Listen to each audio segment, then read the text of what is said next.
Hello everyone. Welcome to the lecture on Culture and Encoding-2. This lecture is a part of your paper on Media, Culture and Society. In this lecture, we will discuss the critical theory from the Marxist classical approach to culture and communication. We will first discuss the theory of Frankfurt School, and in then John Berger's ideas will be addressed. According to Grossberg, both Frankfurt School and John Berger's work exemplify the critical theory. In this lecture, you will learn the socio-political background of the emergence of Frankfurt School and their concept of culture industry. You will also learn the critique of technocratic rationality through this concept. Through Berger's work, which explains the conventions of ways of seeing, you will learn how the authority and religiosity of art is destroyed with the emergence of mass production. Let us begin. Frankfurt School. Frankfurt is one of the largest cities of Germany. Germany has been the center of major material and philosophical advances in the history. This country has produced two historical figures who have given two contradicting ideologies of Marxism and Fascism to the world, Karl Marx and Adolf Hitler. In fact, the historical emergence of Frankfurt School and their philosophy is rooted in these two ideologies. Without these two, you cannot understand the contribution of Frankfurt School. Frankfurt School is the name used for a group of philosophers associated with the Institute of Social Research established in the year 1923. It was affiliated with the University of Frankfurt, Germany. Tom Bottomer, a renowned British Marxist sociologist, makes a very important remark in his book Frankfurt School and its Critics. He postulates that the founding of the institute took place in the particular conditions produced by the victory of the Bolshevik Revolution in Russia and the defeat of the Central European revolutions, notably that in Germany. The defeat of revolution in Central Europe, especially in Germany, forms the immediate background to the Frankfurt School philosophers. The second decisive historical event to influence schools' epistemological arguments was the rise of Fascism in Germany. The failure of a revolution in Germany that subsequently paved the way of rise of Fascism in Germany led the Frankfurt School philosophers to propound a hypodermic model of communication theory, although their theory is a very significant critique of technocratic rationality and capitalism, but it considered people as passive. They had no hope in the revolutionary spirit of the people, hence they postulated that the technocratic rationality of culture industry, which has generated pessimism among the people, which risks the possibility of resistance. We will come back to this point later. Due to the rise of Fascism, the institute's members were forced to leave Frankfurt and take exile in America from 1933 to 1950. In 1950, the institute returned to Germany. So, the convulsions and destruction caused by the First World War, the failure of revolution in Germany, rise of Fascism, the domination and division of the world since 1945 by superpowers increasingly involved in a nuclear arm race, all contributed cumulatively to a sense of cultural loss and decline.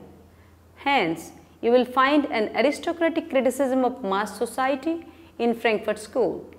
Hence, you will find an aristocratic criticism of mass society in Frankfurt School's critical theory. Hence, the critical theory which they developed during their exile in America and coming back to Germany in 1950 was overwhelmingly concerned with the mounting irrationality of social and cultural values and their reflection in the ideas of positivism and scienticism.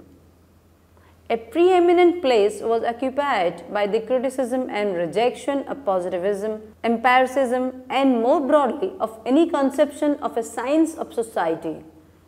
Their staunch critique of positivism and scientificism shapes their concept of culture industry. The concept of culture industry is coined by Theodor Adorno and Max Horkheimer in their essay. The culture industry, enlightenment is mass deception. It contains two words, culture and industry, which make the meaning very clear. Cultural products produced by industries, hence culture here stands as a commodity which is produced in factories and industries like any other commodity. The cultural products here stands for the production produced by radio, television, films, news, magazines, etc. According to Adorno and Horkheimer, the products of the cultural industry are marked by two characteristics, homogeneity and predictability. By homogeneity, they mean that under capitalism, the mass culture produced through these mass mediums is identical, which suggests that the culture industry produces standardized cultural products. And by predictability, they mean the formulaic pattern. For instance, the formula of Hindi masala films produced by Bollywood. And if one masala is hit, then all the other will imitate the same similarity. Similarly, the Hindi serials on television follow the same formula to Hindu joint family conflicts and restoration of Hindu joint family values. The commodification of commercialization of culture devalues the authentic culture. In its search for profit, culture industry not only homogenizes the culture, it also deprives authentic culture of its critical aspect. For instance, you may see the picture of a revolutionary leader of Cuba, the Guevara, in many posters. It does not mean an adherence to socialist ideology. Similarly, on International Women's Day, Mother's Day, many radio and TV channels, newspapers, magazines are thriving with messages on women. Does that mean that culture industry is committed to gender equality? Absolutely not. We need to bring the discussion on advertisements to be able to capture the essence of the whole story. Culture industry is intertwined with advertising, and that is why Raymond Williams characterizes television as theater of capitalism. The culture industry and advertising is merged and both become a procedure for manipulating people. Here you can see how Frankfurt School operates in hypodynamic model, where the people are seen as passive receivers. Adorno and Horkheimer argue that culture industry should not be explained only in terms of technology. According to them, the reason that technology acquires power over society to the extent of manipulating people is not because technology in itself has inherent power. It is actually the power of those whose economic hold over the society, and technology is greatest. This technological rationale for Frankfurt School is the rationale of dominance. In this way, their concept of culture industry presents a critique of science and technology. They were living in an age where the critique of positivism in social theory was prominent, especially in Germany. This was in terms of their social and cultural consequences. Theodor Adorno and Max Horkheimer in their book Dialectic of Enlightenment hold the view that scientific consciousness is the main source of the cultural decline, as a result of which humanity, instead of entering into a truly human condition, is sinking into a new kind of barbarism. So, you can see how their critique of positivism is centered on the notion of culture. According to Frankfurt School thinkers, technology and technological consciousness have produced debased mass culture. This mass culture abhors and silences criticism. Marcuse, in his celebrated book One-Dimensional Men, argues that the classical Marxist concept of class disappears in modern society as scientific technological rationality takes precedence over dominant class. At the same time, the working class does not appear as opposing class because it has been assimilated and pacified. Marcuse's One-Dimensional Men is a philosophical reflection on the advanced industrial society of USA. It offers broad generalization based on the interpretation of American experience of culturally debased commercial radio and television. The underlying conception, which became a distinctive tenet of the Frankfurt School, is that the domination through science and technology necessarily gives rise to a new form of domination of human beings. Society produced itself in a growing technological ensemble of things and relations which included the technical utilization of men. In other words, the struggle for existence and the exploitation of man and nature became ever more scientific and rational. Technological rationality thus protects rather than conceals the legitimacy of domination. Matthew Arnold, an F.R. Lewis critic of mass society, suggests that mass culture or popular culture represented a threat to the social and cultural authority. In opposition to this view, Frankfurt School argued that mass culture produces an opposite effect. It legitimizes the authority. Matthew and Arnold see anarchy, whereas Frankfurt School see conformity. One side of Frankfurt School supported the growing emphasis upon ideology as a major force sustaining domination, and hence upon the criticism of ideology as a major factor in the process of emancipation. The other side was the analysis and criticism of irrational beliefs and attitudes in modern society, especially in the form of anti-Semitism.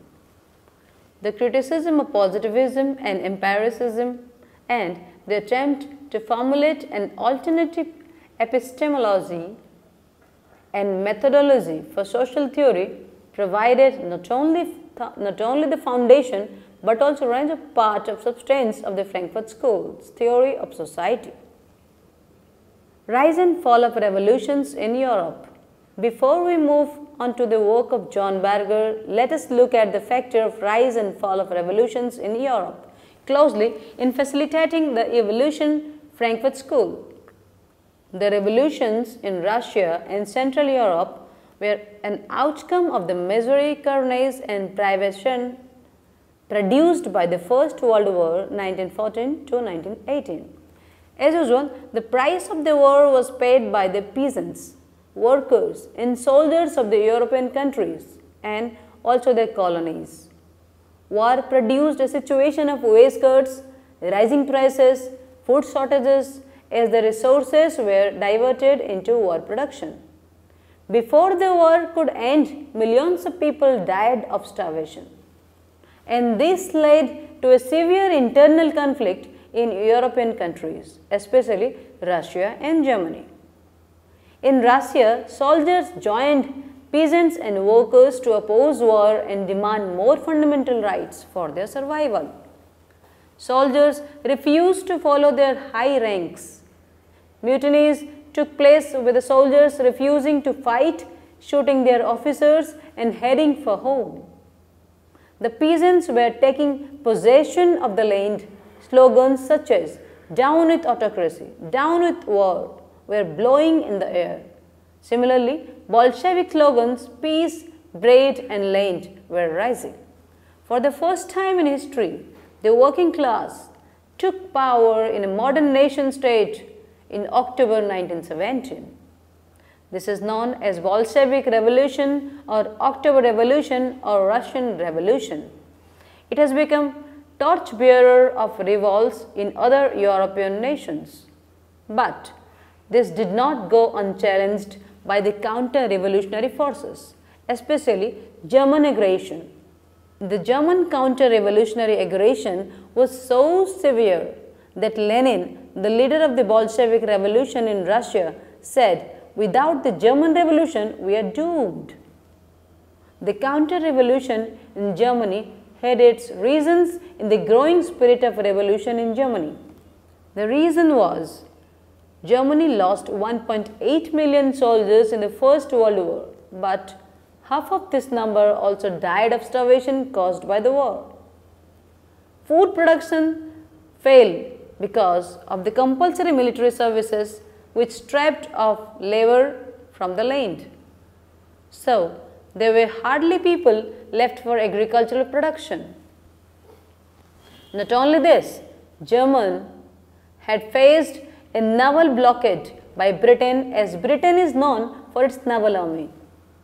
This crippled German trade.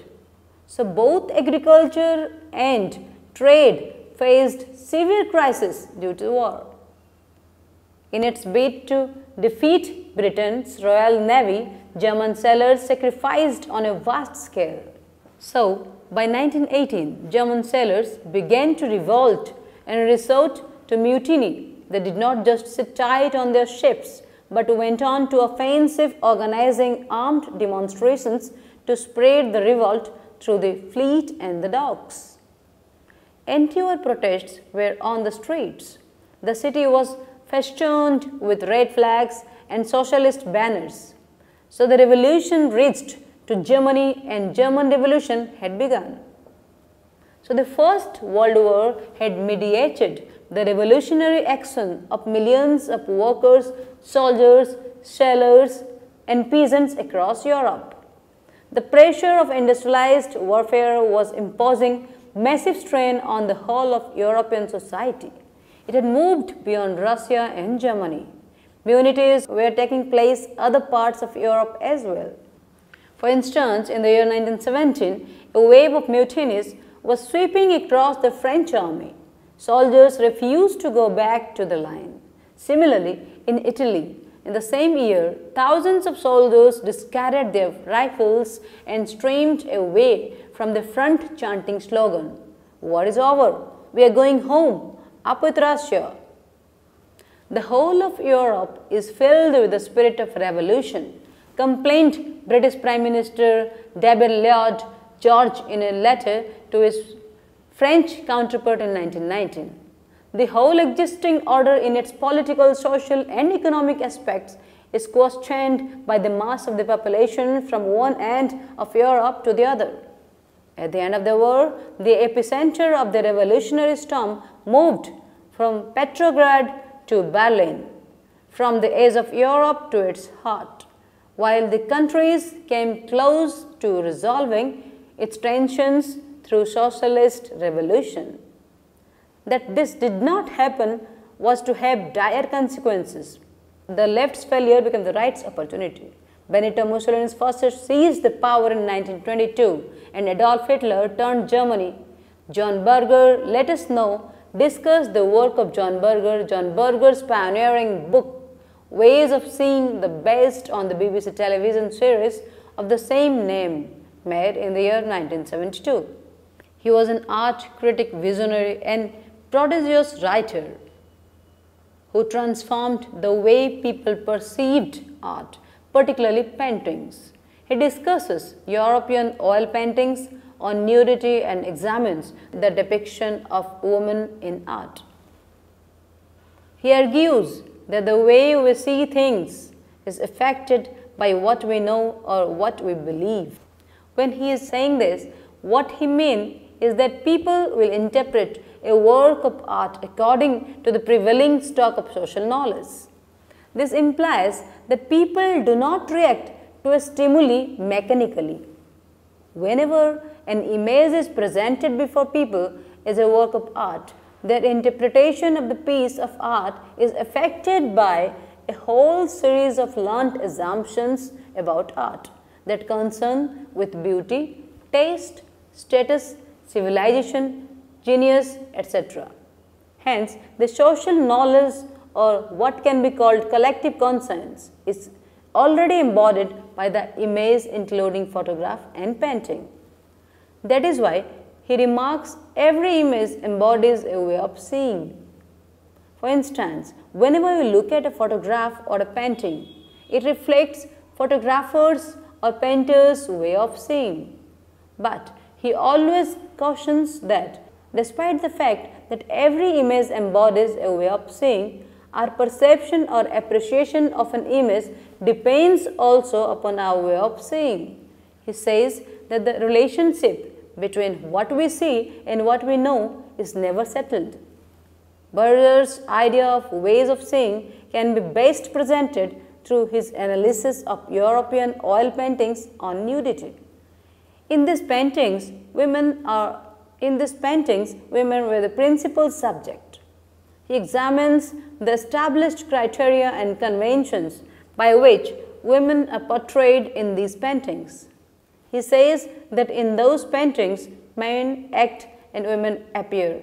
Men look at women, women watch themselves being looked at. This determines not only most relations between men and women, but also the relation of women to themselves. The surveyor of women in herself is male. The surveyed female thus turns herself into an object, and most particularly an object of vision, a sight. To present his arguments, he discusses three forms of image: paintings, photographs, and publicly images. The uniqueness of every painting was once part of the uniqueness of the place where it resided. But camera destroyed this uniqueness by reproducing the painting. As a result, its meaning changes, or more exactly, its meaning multiplies and fragments into many meanings. With mechanical reproduction, the painting can now be seen hanging on the walls in a house. Now, the meanings multiplied. Each of them is seen in a different context. Because of the camera, the painting now travels to the spectator rather than the spectator to the painting. In its travels, its meaning is diversified. He resembles the arguments of Walter Benjamin. Benjamin argues that the aura of the art is demolished with the mechanical reproduction.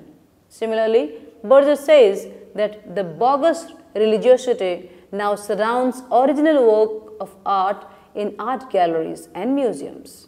For him, the bogus religiosity of the original work of art is ultimately dependent upon their market value.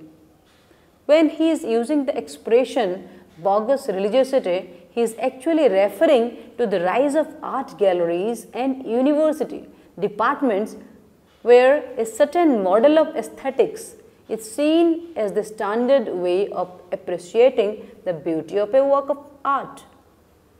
Art is now defined by what the art establishment says it is. Art is whatever art critics write about. Art is whatever art experts teach in the universities. Art is whatever is hung in galleries. Art is whatever art dealers flock to hagg funds.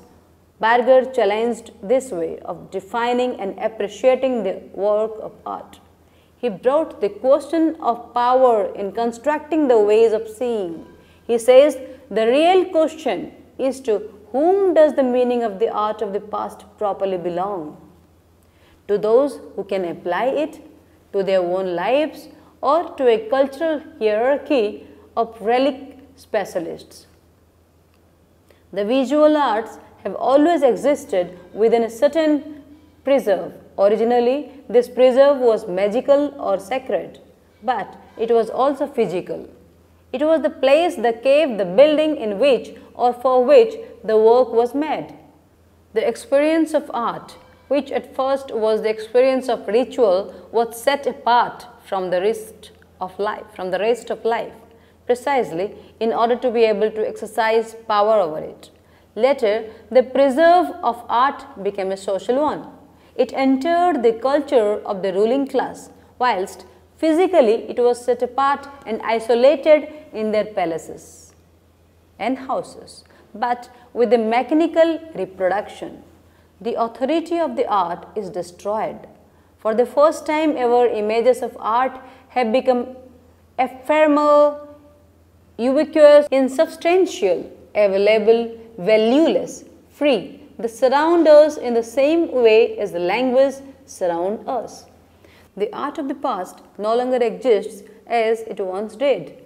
Its authority is lost. In its place, there is the language of images. What matters now is who uses that language for what purpose.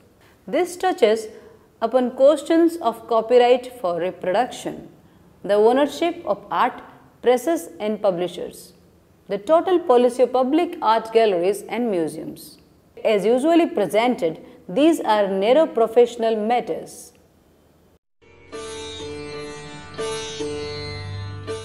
Therefore, in this lecture, you have learnt about the work of Frankfurt School and John Berger. Also, the concept of culture industry propounded by Adorno and Horkheimer. The social history for the emergence of Frankfurt School and its theory was also discussed in detail today. I hope you have learned that Frankfurt School's work is surrounded by a kind of disenchantment, whereas John Berger's work shows that with the mechanical reproduction of the works of art, the authority and bogus religiosity is destroyed. Grossberg criticizes both the works for treating culture and communication as a reflection of economy in any society. He says that the critical theory assumed that there is an abstract process of the colonization of consciousness by economic industrialized forms which defines the power of the media. According to him, the critical theory collapses the distinction between production and consumption, while Grossberg is right in saying that these works did not focus on consumption aspect, but we cannot deny the fact that this aspect was addressed by John Berger. John Berger prominently brought this point in his work. He never merged this distinction. For more details, please read the modules carefully and attempt the questions given at the end of each module.